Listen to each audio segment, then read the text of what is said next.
रामपुर में फिर एक बार उपचुनाव का ऐलान हुआ और सियासी सरगर्मी तेज हो गई। करीब 40 दिन बाद रामपुर की स्वार विधानसभा सीट पर उपचुनाव होना है।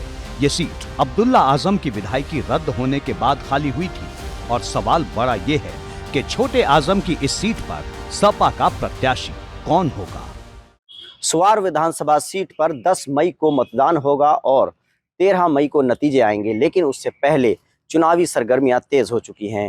रामपुर की स्वार विधानसभा सीट पर समाजवादी पार्टी के नेता अब्दुल्ला आजम विधायक थे, लेकिन उनकी सदस्यता जाने के बाद अब उपचुनाव हो रहा है।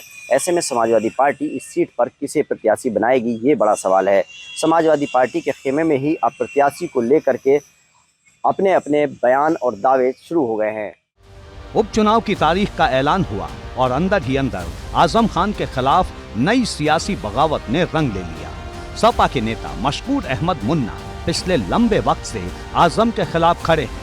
आजम ने जब पिछले 2 उपचुनाव में अपने करीबी आसिम राजा को प्रत्याशी बनाया था, तब भी उन्होंने इस बात का विरोध किया था और एक बार फिर स्वार सीट पर उपचुनाव से पहले मोर्चा खोल दिया है। देखिए, पहले वही बात आएगी, यदि प्रत्याशी उनके घर का आएगा या उनकी पसंद का आएगा, जैसे उनकी पसंद रही है, आसिम राजा जैसे लोग हैं, वीरेंद्र गोयल जैसे लोग हैं, तो फिर जमा जब्त हो जाएगी पार्टी की। कौन आएगा? ये हमने मांग की है राष्ट्रीय अध्यक्ष से कि जनता का आदमी लाएं, जनता के बीच का आदमी लाएं, राष्ट्रीय अध्यक्ष जी अपनी पसंद का आदमी लेकर आएँ। यदि फिर आजम खान साहब पर छोड़ा पार्टी का प्रत्याशी, तो फिर पार्टी की हार होगी पूरी तरह। पिछले 2 उपचुनाव में आजम को तगड़ा झटका लगा है। दोनों ही बार अखिलेश ने आजम को फ्री हैंड दिया था, लेकिन आजम कोई बड़ा कमाल नहीं दिखा पाए। ऐसे में अखिलेश भी नहीं चाहते होंगे कि रामपुर से कोई ऐसा संदेश बाहर जाए जिससे मुस्लिमों के मन में सवाल पैदा हो। अब सबकी नजर इस बात पर है कि स्वार सीट से सपा के किस सिपाही को मैदान में उतारा जाएगा।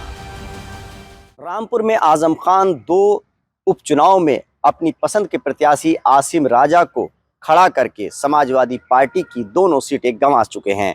यानी पहले लोकसभा उपचुनाव में उन्होंने आसिम राजा को प्रत्याशी बनाया और चुनाव हार गए। दूसरी बार विधानसभा उपचुनाव में आजम खान ने आसिम राजा को फिर से प्रत्याशी बनाया और समाजवादी पार्टी चुनाव हार गई। इसके बाद अब समाजवादी पार्टी में बगावत आजम खान के खिलाफ शुरू हो गई है। स्थानीय सपा नेता मशकूर अहमद मुन्ना ने पहले ही चेतावनी दे दी है कि अगर आजम के किसी करीबी को सपा टिकट देती है तो इसका अंजाम ठीक नहीं होगा। अब नजरें अखिलेश पर हैं कि वो क्या फैसला लेते हैं।